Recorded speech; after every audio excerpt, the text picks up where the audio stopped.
that's contamination by association. And for him to deny that our actions have anything to do with Russia is just patently disingenuous. I don't see how you could see it any other way. I'm joined now by Diana West, who's the author of American Betrayal. Welcome to the show. Hi, Sam. Great to be with you.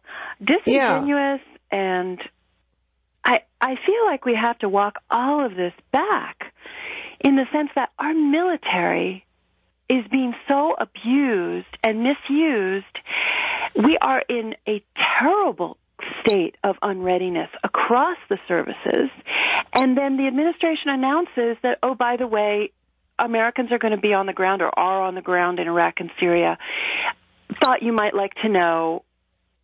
Again, coming back to the whole broken checks and balances system, the whole notion of strategy, the whole notion of debate, the whole notion of what is going on. And yes, I believe the dumb bomb scenario we heard mentioned by Colonel Warren, I don't believe for a minute that if the United States wanted to eliminate ISIS from the air, they could do it. And I feel that this has just been one long, strange, impenetrable dog and pony show. I can't explain it. I don't pretend to know any of the answers. I just know something isn't right. And whether we're responding to Russians, it's all a game. The whole thing doesn't feel real. It doesn't feel real when you look at what, the chaos around closer shores to ours, whether it's our southern border, which, oh, by the way, we're on record, or we're on course, or we have just completed being the second worst or the second highest level of alien children coming across the border, alien families, something along the lines of 40,000 unaccompanied minors crossed in 2015. That was supposed to be over. 40,000 children with families as well. We just see a story today out of the AP. The AP got a hold of depositions or not depositions, interviews with these crossing aliens who are saying, oh yeah, we thought we would be permitted to stay and that we would be collecting public benefits. I mean, frankly, this is what's going down, and whether they're playing around in Syria, I would personally remain committed to the idea of deploying American troops to our southern border and then deciding where else we want to go, while meanwhile replenishing our defenses. They are shot. This is waste.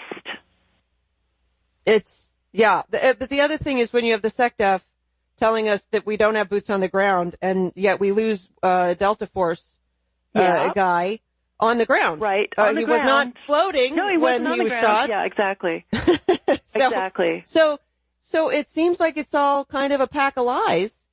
And where's Congress? They don't have the ability to call a lie. Well, where's Congress? Well, Congress is part of the bread and circus. Absolutely. Absolutely. And I would say that after having witnessed at least chunks, unfortunately, of the Benghazi hearings, I mean, this is part of more dog and pony show.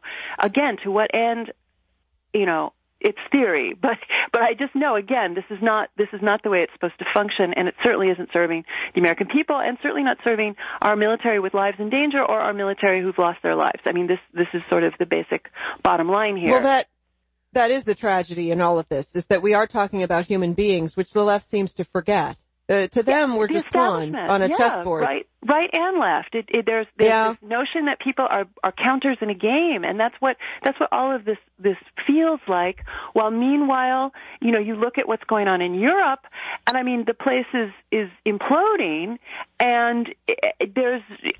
Is it part of our daily stories? Is it really being covered, or are we talking still about the sort of happy immigrant stories of dining by candlelight, literally in the Washington Post front page last week about an immigrant situation in Sweden, putting on this sort of gentle, happy face about I don't even know what. I don't know where this. Well, talk about not having boots on the ground, being somewhere floating in space and trying to present to the American people something that is not real, an alternate reality. Where is this coming from?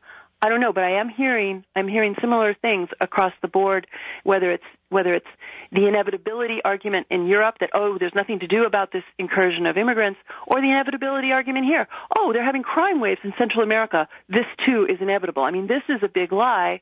American Betrayal is all about the history of the big lie. This is another one. There's so many, but this is one that's really affecting us in very real terms. We're not just talking about, what books to read on campus in terms of culture war. I mean, it is on the ground. It's coming. It's here. And again, we're being lulled. Distraction in Syria, dog and pony show in Benghazi. I mean, what is going on? Well, I have to agree with you. Well, of course. Let's talk about the crime wave that is working its way up to the United States.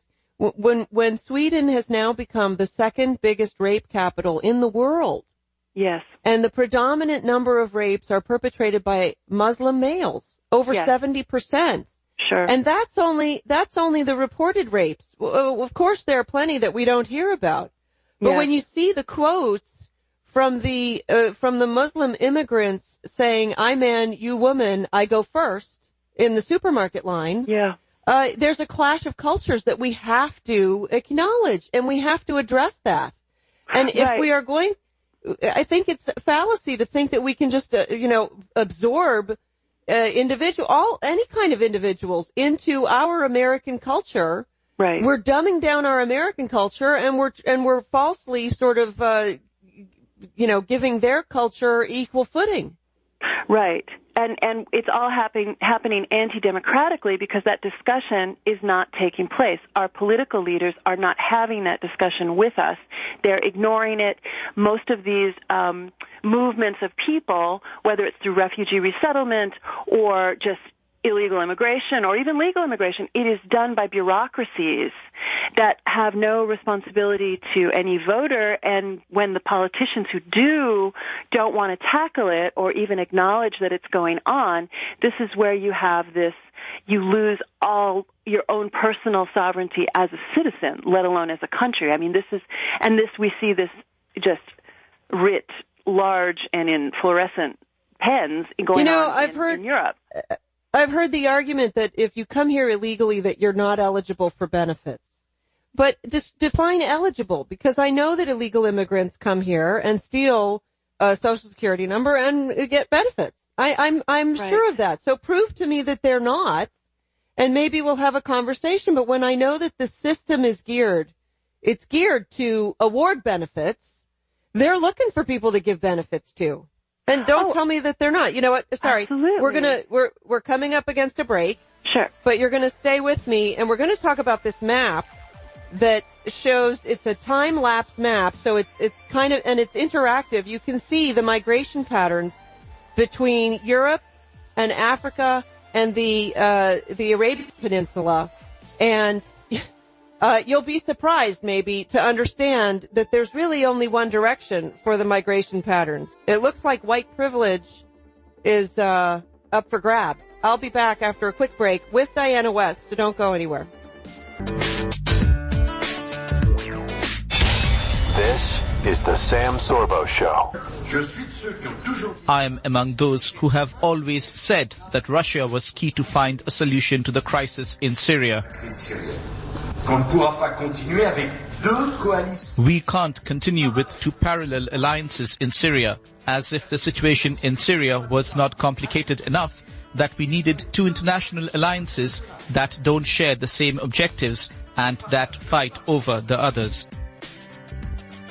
All right, welcome back to the program. That was former French President Nicolas Sarkozy talking about having met with Russian President Vladimir Putin. I'm joined now by Diana West, who's the author of American Betrayal, which is a book that I highly recommend. It's a great book, and it's not only historic, but it's really well written and engaging. So see what nice things I say about you, Diana? Oh, it's so nice. Thank you, Sam.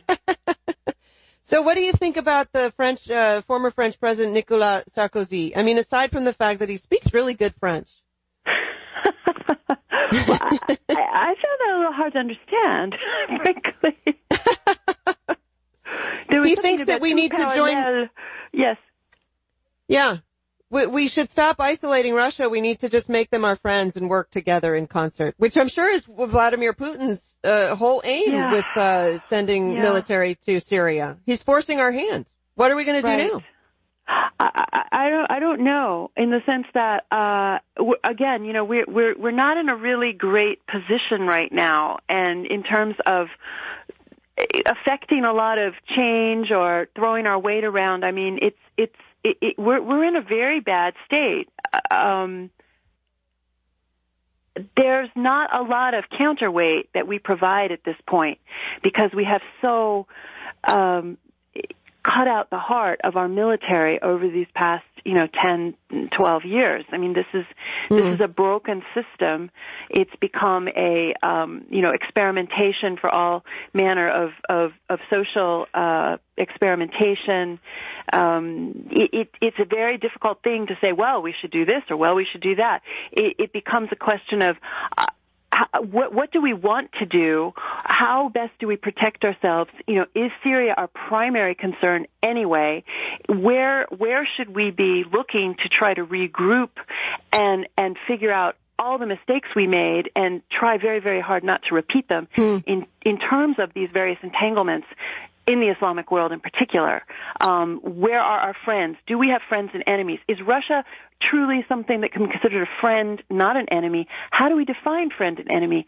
How do we define good and evil? How do we define ourselves? Well, and you're the perfect person. Yeah, you're the perfect person to answer that, because, of course, you wrote American Betrayal, which deals with the World War II and the aftermath, among other things, but, the aftermath of World War II, where the communist Russians sat on the jury in Nuremberg.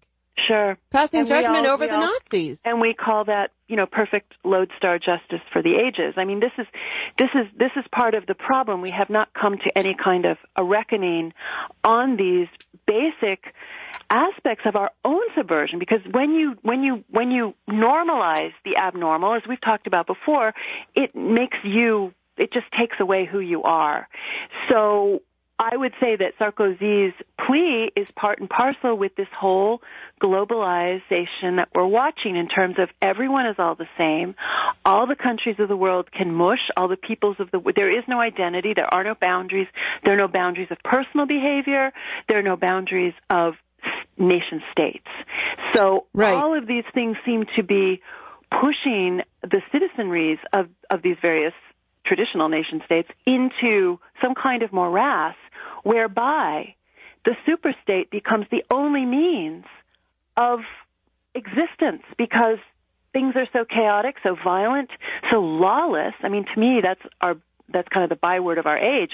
The lawlessness becomes to a point where self-government becomes ultimately impossible, and again, the superstate takes control. And that, to me, is kind of, if you step back a little and maybe not try to understand every single word they say, that seems to be the pattern of so many of these events and these negotiations, and like dog and pony, like we were saying a few minutes ago.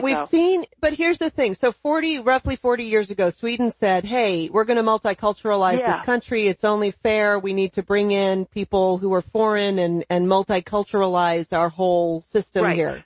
And they are reaping the benefits now with a much higher degree of rape and other aspects of their culture that's going by the wayside. And I have a special place in my heart for Sweden, because I lived there for a year and I speak Swedish. But not Walter Cronkite just tweeted me, if they're beating up Swedes and Germans now, what will happen when they have a voting bloc? What will happen when they have a voting bloc? You mean meeting people who want to stay Swedish? What if they're beating? Is that what he's saying?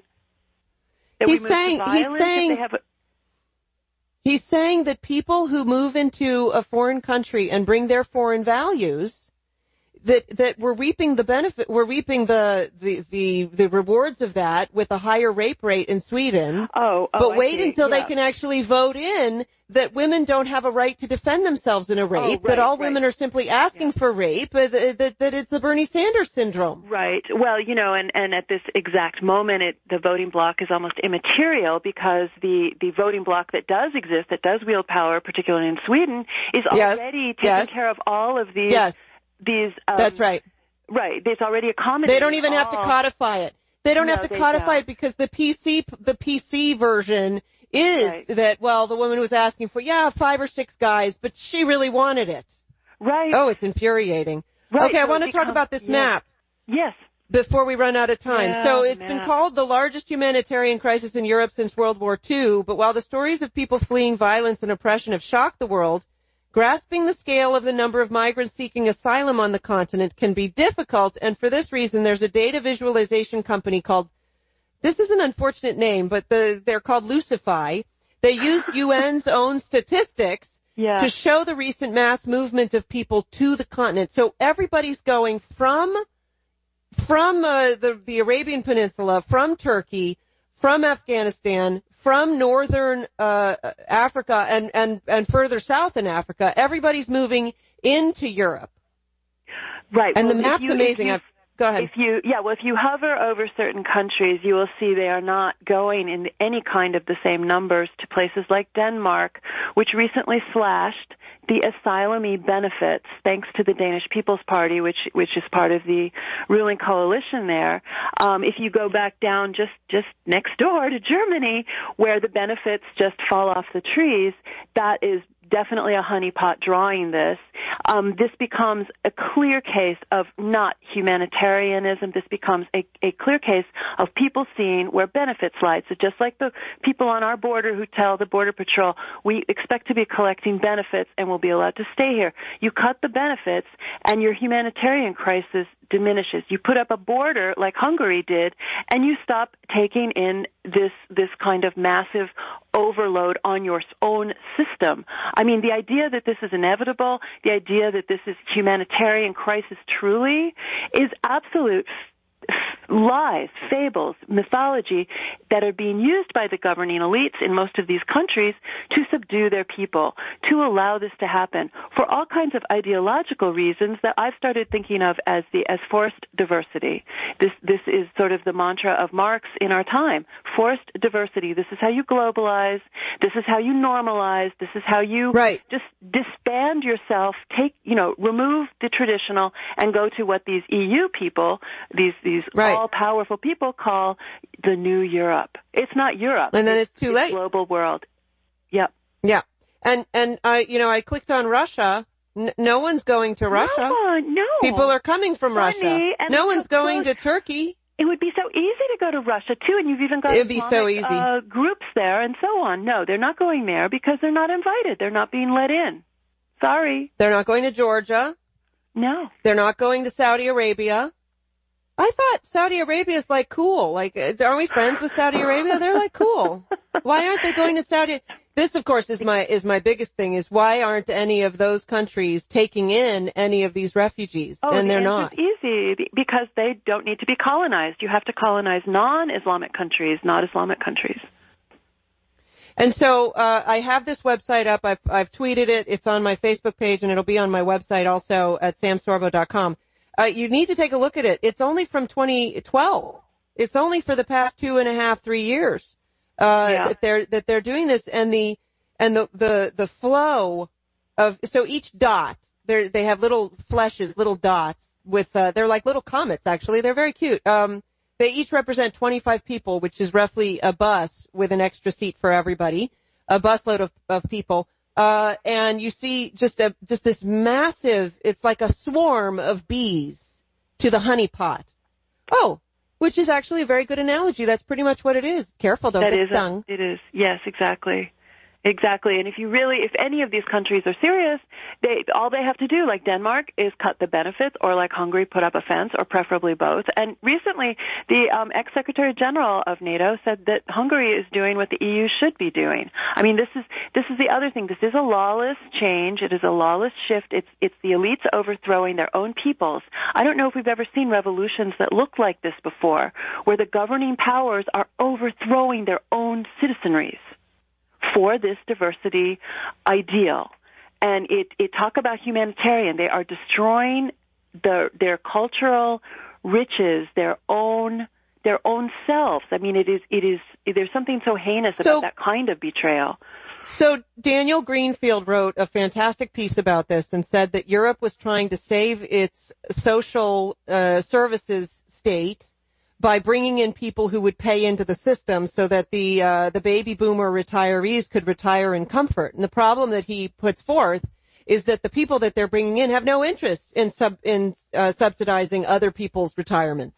Right? Yeah, I think that he's right. And I think, though, that it's another one of these fake propaganda points.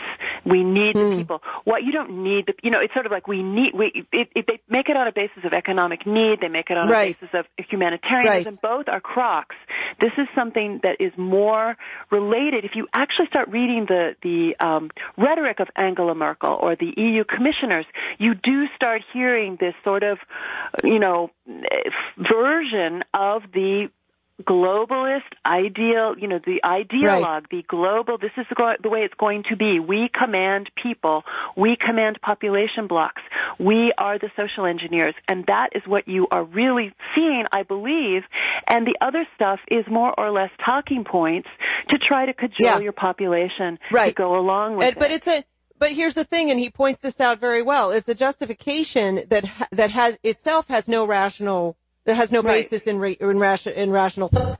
And so the justification falls flat. And then you have to take it the next step and go, so what's really going on? And it's one world governance.